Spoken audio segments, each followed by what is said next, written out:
ফেসবুকে notification check করে সবাই তো সব কিছু মনে করতে পারে, মনে রাখতে পারে, কিন্তু নিজের মন থেকে কে মনে রাখতে পারে বলেন তো? হ্যালো, আসসালামু আলাইকুম, welcome to our page Aladdin and Genie. সবাই আশা করছি ভালো আছেন, আমরাও ভালো আছি আলহামদুলিল্লাহ। সবাইকে শুভ সকাল জানিয়ে শুরু করছি আজকের ব্লগটি। ঘুম থেকে উঠে সবার আগে কাজ থাকে কিচেনে যে চা বসানো, তারপর সব ঘরের পর্দা আর জানালা খুলে দেওয়ার। তার মধ্যে এটা হচ্ছে আমার একটা ফেভারিট কর্নার। আজকে সকালে কোনো নাস্তা বানাইনি, কেন বানাইনি সেটা পরে বলছি। তো বাহির থেকে আমি পরোটা আর সিঙ্গারা এনেছিলাম, তো সিঙ্গারা আমি চা দিয়ে খেয়েছি আর তারা বাবা ছেলে ডাল দিয়ে পরোটা খেয়েছে। ডাল ভাজিটাও হোটেল থেকে আনা হয়েছে আর বাসায় শুধু চাটা বানিয়েছিলাম। তো নাস্তা করে সে তো অফিসে চলে গেল আর আমি দিয়ে কাজ শুরু করে দিলাম। তো আমি বাইরে গিয়েছিলাম সকালে একটু হাঁটতে। তো আসার সময় নাস্তার সাথে আদা রসুন নিয়ে আসছিলাম। আদাটা হচ্ছে দেশি আদা, রসুনও দেশি আনতে চেয়েছিলাম কিন্তু ছিল না, কি আর করা। দেশি আদাটাতে কিন্তু অনেক পরিমাণ মাটি থাকে, তাই ভালো করে ধুয়ে নিয়েছে। এটা একটু নতুন আলুর মতো থাকে, আপনার একটু ধুয়ে নিলে ছিলকাটা উঠে যায়, বেশি উঠাতে হয় না কারণ ব্লেন্ড করলে সব মিহি হয়ে যায়। আজকে অনেক গরম পড়েছে, ভাবলাম ফ্রিজে বরফ রেখেছি, একটু কোল্ড কফি বানানো যাক। তো যেই ভাবা সেই কাজ, কোল্ড কফি বানিয়ে নিলাম। এক গ্লাসই বানিয়েছি, আমি আর পাপাইটা মিলে খাবো।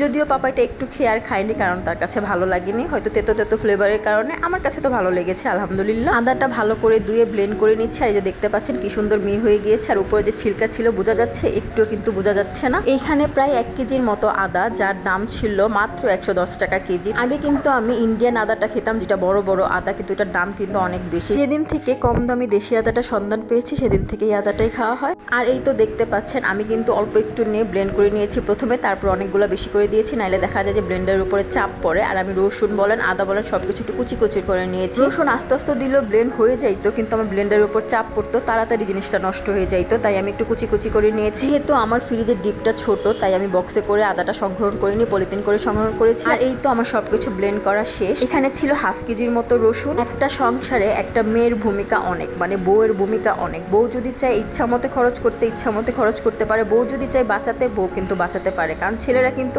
টাকা দিয়ে কেল্লা ফতে, কিন্তু তারা কিন্তু জানে না এই টাকার মধ্যে আদৌ কি সংসারটা চালানো যায় কিনা। আর আমরা মেয়েরা বরের টাকার মধ্যেই সীমাবদ্ধভাবে পুরোটা মাস চালানোর জন্য দেখা যায় যে কোন জিনিসটার দাম কম সেই জিনিসটাই আনার ট্রাই করি, নয়তো দেখা যায় যে মাস শেষে টাকা নিয়ে হিমশিম খেতে হয়। এখন যদি আমি বেশি দাম দিয়ে ইন্ডিয়ান আদাটা আনতাম, দেখা যায় তো আমি আরেকটা জিনিস আনতে পারতাম না। এই জন্যই বলেছি একটা সংসারে বউর হাত অনেক, বউ চাইলেই পারে বাজেটের মধ্যে পুরো মাস শেষ করতে। আবার একটা মেয়েই পারে সারাক্ষণ চাই করে বরের মাথা ঝালাপালা করে ফেলতে। আমার কথা হচ্ছে যার যতটুকু সামর্থ্য, যতটুকু বেতন, সে ততটুকুই দিবে। শুধু চাইলেই তো আর হবে না, চেয়ে শুধু অনর্থক প্রেশার ক্রিয়েট করা, আর কিচ্ছু না। যাই হোক, সবকিছু ক্লিন করে নিচ্ছি। আর এদিকে দেখেন এই জায়গাটা অতিরিক্ত ময়লা হয়ে যায়, আর এটা ক্লিন করো অনেক টাফ। এই তো দেখতে পাচ্ছেন। আসি শুরুতে যেটা বলছিলাম, আজকে আমার মেজাজটা এমনিতেই গরম, তার উপরে আমার পাপাইটা মেজাজ গরম করে দিয়েছে। পাপাইটা কি মেজাজ গরম করেছে সেটা দেখতেই পাবেন। তার আগে বলে নিচ্ছি তার পাপা আমার মেজাজ কি গরম করেছে, যদিও সে এখনো জানেই না সে আমার মেজাজ গরম করেছে। সেটা হচ্ছে আজকে মে মাসের 7 তারিখ আমার বার্থডে। আমি এই বুড়ো বয়সেও বাচ্চাদের মতো করি এই বার্থডেটা আসলে। সবার আগে আমার যেটা মাথায় থাকে সেটা হচ্ছে 6 তারিখ রাত্রে ফেসবুকের যে বার্থডে অপশনে ফ্রেন্ডস দেওয়া থাকে সেটাকে অনলি মি করে দিই, যাতে নোটিফিকেশন পেয়ে ভালো মানুষ জেনে না যায় যে আমার বার্থডে, তারপর সে উইশ করে। আমি চাই সে মন থেকে মনে রেখে আমাকে উইশ করে, কারণ আমার বাকিদের উইশের দরকার নাই, ভালো মানুষের উইশ হচ্ছে আমার কাছে আসল। বার্থডে টপিকটা বলছি তার আগে বলে নিই, কিচেন থেকে ব্লেন্ড করে সবকিছু ধোয়াপালি করে পরিষ্কার করে ঝাড়ু টাড়ো দিয়ে রুমে এসেছি একটু বাতাস খাবো, কারণ বলেছিলাম অনেক গরম পড়েছে। কিন্তু রুমে এসে দেখি 2 বোতল পানি ফেলে পুরো বন্যা করে ফেলছে রুমটাকে। তারপর বলেন মেজাজ কতটুকু খারাপ হয়, কিন্তু কন্ট্রোল করে সব তার খেলনা খাটের নিচে ফেলে দিছি। তারপর তাকে কি বলেছি না বলেছি আর সে কি বলেছে, আমি একটা রিলস ভিডিও ছেড়েছি, আপনারা চাইলে দেখে আসতে পারেন, নয়তো এই ভিডিওর উপর আমি লিঙ্কটা শেয়ার করে দিব।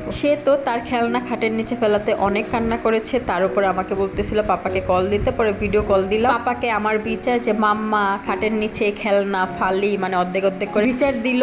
তো এখন পর্যন্ত আমাকে বার্থডে উইশ না করাতে তার উপর মেজাজ আমার গরম। তো আমি তাকে SMS দিয়ে দিয়েছি আজকে আমি রান্না বান্না করবো না, বাইরে থেকে খেয়ে নিই। সকালেও কিন্তু আমি নাস্তা বানাইনি, বাইরে থেকে আনা হয়েছে। বলেছিলাম যে কারণটা পরে বলবো, এটাই ছিল সেই কারণ। আমার সংসার লাইফে যত কিছুই হোক না কেন আমি বাসায় রান্না বান্না অফ করি না, রান্না বান্না আমার কন্টিনিউ থাকে ঠিক, কিন্তু এইবার ফার্স্ট আমি রান্না বান্না অফ করে দিয়েছি। সব সময় ছাড় দিতে কিন্তু ভালো লাগে। এই যে দেখেন ছাড় দিতে সে একদম মাথায় উঠে নাচে আমার, মানে সব কিছুতেই ছাড় পায়, তো তাই বুঝে না যে মেয়েদের কি লাগে না লাগে, মেয়েদের কোনটাতে খুশি হয় হয়, কোনটাতে খুশি হয় না। আমার পোস্ট দেখলে বুঝতে পারবেন মেয়েদের চাহিদা তখনই বেড়ে যায় যখন এই ছোটখাটো মূল্যটুকু পরের কাছ থেকে পায় না, নাইলে কিন্তু অল্পতেও একটা মেয়ে সংসার চালাতে পারে। আরও ব্যাপার হচ্ছে 6 তারিখ রাতে মানে কাল রাতে সে 10:30 বাজে বাহিরে গিয়েছে। আমি তো অনেক আশা নিয়ে বসে আছি, সে মনে হয় বার্থডে কেক আনতে গিয়েছে, কারণ সন্ধ্যার দিকে অফিস থেকে বাসায় আসার পরে ভাইয়ের হয় না, কিন্তু সে ফিরে এসেছে খালি হাতে। আমার আশা আকাঙ্ক্ষা তো এখানে চুরমার। তো প্রতি মাসে হাফ কেজি পোলার চাল আনা হয় বাসায়, তো বিরিয়ানি বা দেখা যায় পোলাও রান্না করা হয়, সেখান থেকে 1 মুঠ 2 মুঠ করে আমি বাঁচিয়ে রাখি। আর সেই বাঁচানো চাল দিয়ে সন্ধ্যার নাস্তায় দেখা যায় পায়েস করি। যেহেতু রান্না করবো না আর আজকে একটা স্পেশাল ডে, তাই ভাবলাম যে একটু বিরিয়ানি রান্না করা যায়। পরে 1 পট চালও ছিল না, তার একটু কম চাল দিয়ে আমি 2 পিস মাংস দিয়ে বিরিয়ানি রান্না করেছি, কারণ মাসের শেষ, মাংস টাংস কিছু ছিল না। 2 পিস মাংস ছিল, নুডলসের জন্য রেখেছিলাম। সবচেয়ে মজার ব্যাপার হচ্ছে আজকে রোস্টের মশলা দিয়ে আমি বিরিয়ানি রান্না করেছি। রোস্টের মশলা দিয়ে যে বিরিয়ানি এত মজা, মাঝে মধ্যে ভাবি এত আইডিয়া কোত্থেকে পাই। হ্যাঁ, এতটুকু চালের বিরিয়ানি কিন্তু আমরা একা একা খাইনি, এই যে ভালো মানুষের জন্য রাখা হয়েছে। এটা ছিল দুপুর পর্যন্ত আপডেট। রাত 12টার আগে উইশ করে কিনা মনে পড়ে কিনা থাকছে সেকেন্ড পার্টে।